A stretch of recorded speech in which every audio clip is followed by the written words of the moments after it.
Ang programang ito ay rated SPG. Striktong patnubay at gabay ng magulang ang kailangan. Maaaring may masiselang tema, lengguwahe, karahasan, sexual, horror o droga na hindi angkop sa mga bata. Irene? Makakalusot pa ba si Carlos?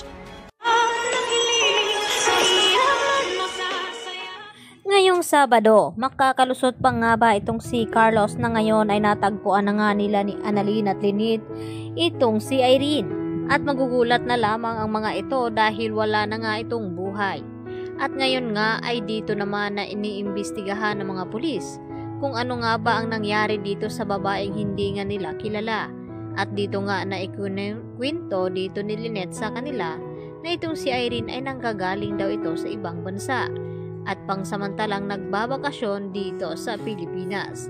At dito nga na sinabi ng pulis na yon na tila may matinding galit daw ang taong pumaslang dito kay Irene dahil hindi nila akalain na ganun ang mangyari nito.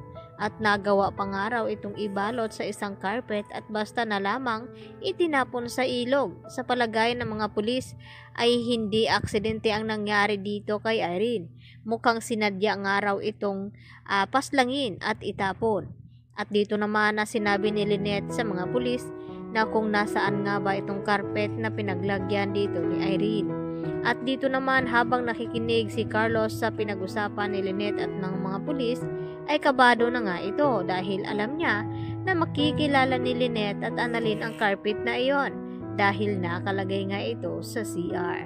At yun nga din ay nakita ito ni Harry na may inilagay si Carlos sa kanyang kotse na isang carpet. At ang paliwanag nga dito noon ni Carlos kay Harry na ipapalaundry nga daw niya ito. Subalit ang sabi naman ni Harry na wala na nga raw maglalaundry sa ganong oras dahil gabi na at nakahanap nga ng alibay itong si Carlos upang doon niya maibalot itong si Irene at itinapon sa may creek ng ilog. Samantala, lalo naman titindi ang kaba dito ni Carlos dahil sa kaibigan dito ni Irene na si Joyce.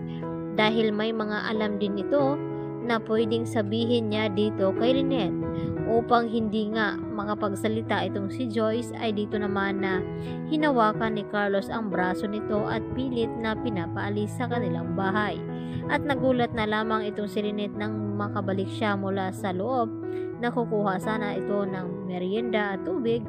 Ay dito niya nakita na kinakausap nga ito ni Carlos at hinahawakang mahigpit at nagtataka itong si Lynette na kung bakit ganoon ang ginawa ni Carlos dito kay Joyce. May dapat ba daw siyang malaman dito nga kay Irene. At agad naman na umalis nga itong si Joyce at hindi na nakapag-usap silang muli dito ni Lynette. At ibinigay naman ni Joyce itong number dito kay Lynette nang sa ganon kapag nakita daw niya itong si Irene ay tawagan lamang siya dahil sa pag-aalala nga nito.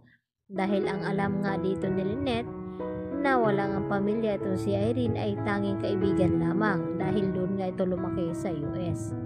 Kaya ngayon lumiliit na nga itong mundo ni Carlos lalo pat iniimbestigahan na nga ni Justine ang tungkol dito kay Irene dahil naging ex nga daw ito ni Carlos. At upang matulungan nga itong si Annalyn dito ipinakita ni Justine ang larawan dito ni Carlos o ni Irene dito kay Eric. Dapat daw nila itong imbestigahan. At dito naman sinabi ni Eric ano naman daw ang pakialam ng mga ito sa kanila. Buhay nga daw nila iyon. Samantala, dinalaw itong si Moira ng kanyang attorney at dito minadali ni Moira na maghanap daw ng attorney na pwedeng siyang makalaya dahil sabik na nga raw itong makasama ang kanyang anak na si Zoe. At dito pinakalma ng abogadong itong si Moira dahil kung patuloy siyang ganon ay tuluyan na talaga siyang makukulong at mabulok sa kulungan. Kaya yan naman ang ating pakatutukan mamaya kung ano pa nga ba ang mga alibay dito ni Carlos sa kanila upang mapagtakpan ang krimen na kanyang ginawa. Dahil kapag nalaman ni Lynette ay tiyak na maghihiwalay ang mga ito. Yan lang po at marami pong salamat sa inyong panunod.